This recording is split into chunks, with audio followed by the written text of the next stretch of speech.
Salve, salve! E aí? Beleza? Mais uma vez, Percy da Geografia aqui com vocês na tectônica de placas, a famosa dinâmica global. Hoje vamos trabalhar duas questões aqui, não tão relevantes nos exames vestibulares, mas quando aparece e causa aquela tragédia. Geralmente o pessoal deixa meio de lado esse assunto e aqui a gente trabalha tudo, beleza? Que são os movimentos tangenciais e os hotspots. Primeiro vamos falar da movimentação tangencial. Aqui eu fiz um mapinha para vocês, não da melhor qualidade, mas de fácil compreensão, da América do Norte, Central e do Sul. Eu peguei esse trecho aqui, ó, da América do Norte, entre México e Estados Unidos, e ó, ampliei. É bem na fronteira, lá na costa oeste, entre Estados Unidos e México.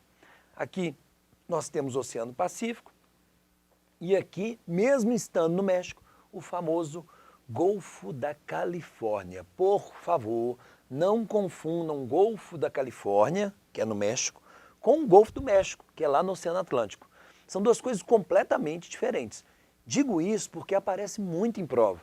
No Golfo da Califórnia, no lado oeste, lá no México, nós temos problemas de ordem tectônica.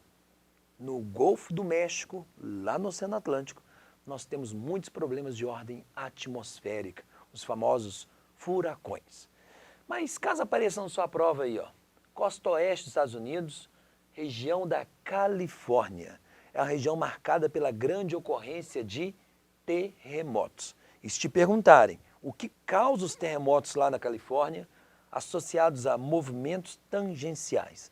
Quando uma placa passa pela outra, esse passar pela outra gera atrito, que produz energia, que vai ficar acumulada na rocha, e quando ela libera, libera na forma das famosas ondas sísmicas.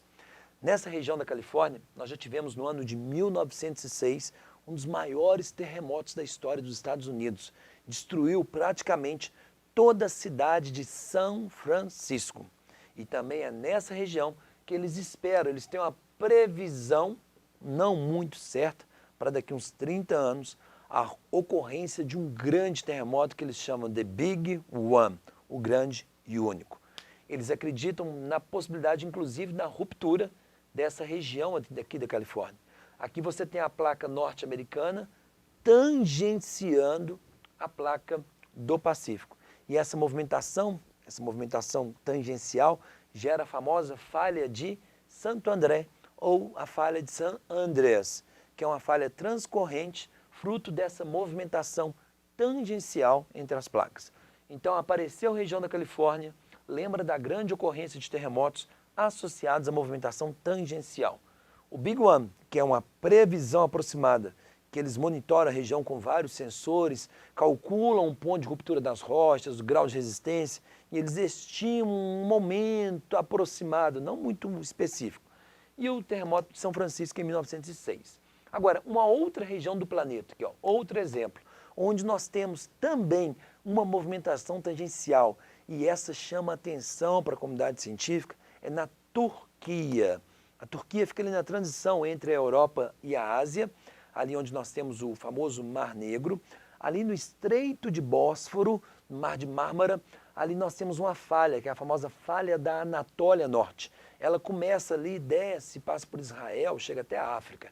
Essa falha da Anatólia Norte, ela está constantemente em movimentação. Não é à toa que uma outra cidade do planeta Terra, de grandes proporções, que é Istambul, na Turquia, também aguarda a ocorrência de um terremoto, aliás, de magnitude significativa. Se a gente pegar essas cidades que vivem essa tensão de esperar um grande terremoto, podemos destacar 3 cidades: Tóquio, São Francisco e Istambul. Tóquio associada à colisão de placas. Istambul, na Turquia, e São Francisco, nos Estados Unidos, aguardam terremotos associados à movimentação tangencial.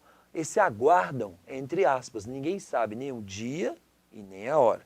O monitoramento desse deslocamento da placa que dá um modelo aproximado, mas sem uma previsão específica, beleza? Não é à toa que a Turquia também é uma área de grande instabilidade tectônica, tá bom? Apareceu o movimento tangencial, então, foco no mapa, fronteira Estados Unidos e México, falha de Santo André, Califórnia, tangência, terremoto. Agora, um outro assunto que também é pouco falado é a ocorrência do vulcanismo intraplaca.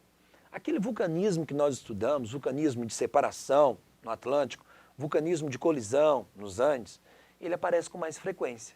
Porém, a gente não pode deixar de lado os famosos hotspot. Quando aparecer na sua prova vulcanismo intraplaca, você vai lembrar disso aqui, ó, hot spot, o famoso ponto quente. E como é que funciona o hotspot? Aqui eu coloquei um modelo bem didático para vocês, tempo 1, tempo 2, tempo 3. Os geólogos acreditam que bem ali no meio do Oceano Pacífico tem uma pluma, um jato de magma que ele sobe, pega a placa oceânica, consegue atravessar a placa oceânica e extravasa. A placa oceânica está aqui, essa pluma magmática de subida que ela transcende a placa, sobe e forma um vulcão. Só que isso aqui é o tempo 1, há milhões de anos atrás. A placa continua a deslocar. Aquele vulcão que era ativo, ele foi com a placa, ele saiu do hotspot. Agora o ponto quente está atuando aqui e forma um novo vulcão. Passado o tempo geológico, o tempo 3, a placa continua deslocando, então aquele primeiro vulcão está nessa posição, o segundo está nessa e o terceiro está ativo hoje. Aí você vira e pergunta, se esse ponto quente consegue furar a placa, por que não faz contínuo, por que é intervalado? Os geólogos acreditam que o movimento da placa não é constante. É a mesma ideia do isqueiro e o papelão. Se você pega o papelão e para no isqueiro, ele vai furar. Mas se você passar rapidamente, ele não fura. Então eles acreditam que esse hotspot aqui tem uma relação com a desaceleração do desenvolvimento ou da movimentação da placa do Pacífico. Então no primeiro momento, o ponto quente está aqui, consegue formar o vulcão, a placa desloca, aquele vulcão torna-se inativo, agora um outro vulcão é formado e por aí vai. Um exemplo clássico de hotspot no planeta, no Havaí. E se você for no mapa do Havaí, observar o Havaí, você vai ver que as ilhas lá estão alinhadas, da mais antiga para a mais recente. O hotspot está aqui, então a placa vai passando em cima do hotspot. Hoje, a atividade vulcânica concentra nessa região do Havaí, nas outras não. Lá são vulcões inativos. E aqui, na grande Big Island, aqui você tem um vulcão ativo. Não, vários vulcões ativos nessa região.